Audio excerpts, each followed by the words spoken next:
राम राम साह। जय श्री धन्ना भगत जी महाराज की, जय तेजा जी महाराज की, जय श्री राला बाबा धाम की, जाट बलवान जय भगवान। आज यानी 13 अप्रैल को अंतर्राष्ट्रीय जाट दिवस भी है और उसके साथ ही भक्त श्रोमणी श्री धन्ना जी महाराज की जन्म जयंती भी है। धन्ना भगत जी महाराज जो दुनिया के एक ऐसे महानतम भक्त हुए जिन्होंने अपनी निश्चलता से, अपने समर्पण से, सेवा से, सत्कार्यों से और सादगी से भगवान को पाया है। कर्म योग से जिन्होंने दुनिया को ये साबित कर दिया है कि वर्क इज वर्शिप। और इसके साथ ही अंतर्राष्ट्रीय जाट दिवस की शुभ अवसर पर हम सभी जाट समाज की जो बौद्धिक संपदा है, जाट समाज की सूरवीरता है, जाट समाज की दानवीरता है, जाट समाज का धैर्य, समर्पण, अमर बलिदान है, उसको स्मरण करते हैं, नमन करते हैं। भगत शिरोमणि धन्ना जी के बारे में आपको बता दूं कि उनकी जन्मभूमि जयपुर जिले के फागी उपखंड मुख्यालय से 15 किलोमीटर दूर चोरू गांव में है, जहां पर अब वहां पर भी जन सहयोग से बहुत अच्छा मंदिर और धाम विकसित कर दिया गया है। इसी तरीके से धन्ना भगत जी की जो तपो साधना स्थली है वो टोंक ज़िले का धुआं कला गांव है, जहां पर सरदारों ने गुरुद्वारा बनाया है, तो राजस्थान सरकार ने पैनोरमा बनाया है, वैष्णव संप्रदाय की समिति ने वहाँ पर मंदिर बनाया है और धन्ना पीठाचार्य ने वहाँ पर धन्नेश्वर महादेव के साथ आश्रम का निर्माण किया है। सभी चीज़ें वहाँ की बहुत ही दर्शनीय है।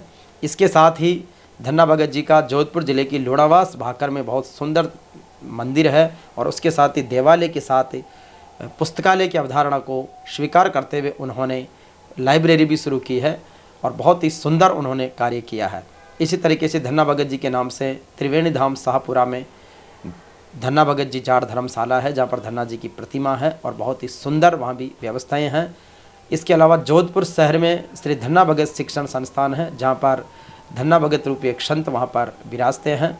तो इस तरीके से और धन्ना भगत जी के अलग अलग दर्शनीय स्थल हैं और धन्ना पीठ का जो मुख्यालय है वो जयपुर जिले के चाक्षु उपखंड क्षेत्र के तामड़िया में श्री रामधाम आश्रम में है, जहाँ पर बजरंग देवाचार्य जी महाराज विराजते हैं।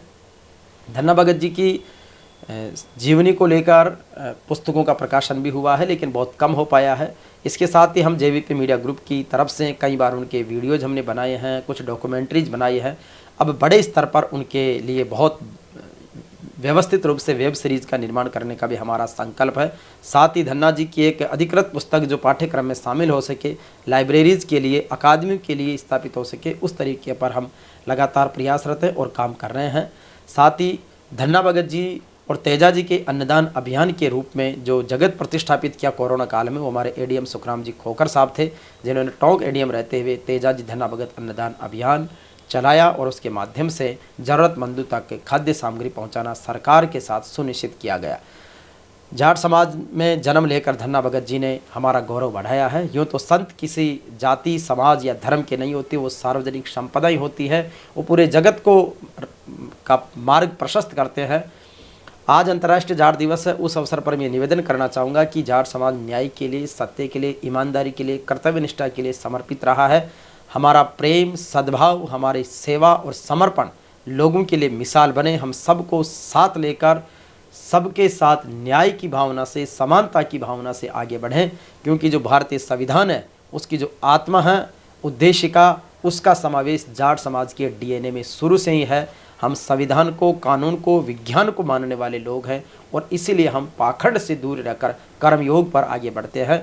लेकिन धन्ना भगत जी के नाम से, समाज के नाम से या किसी भी महापुरुष के नाम से अगर किसी तरह का पूजा, पाखंड, ईर्ष्या, द्वेष, षड्यंत्र अगर ऐसे रचे जाएंगे तो शायद समाज उन्हें माफ़ नहीं करेगा। तो आइए हम सब अंतर्राष्ट्रीय जाट दिवस पर, धन्ना भगत जी की जयंती पर संकल्प लेते हैं कि हम आगे बढ़ेंगे सकारात्मकता के साथ, समझदारी के साथ, ईमानदारी के साथ, जिम्मेदारी के साथ, बहादुरी के साथ। जाट बलवान जय भगवान।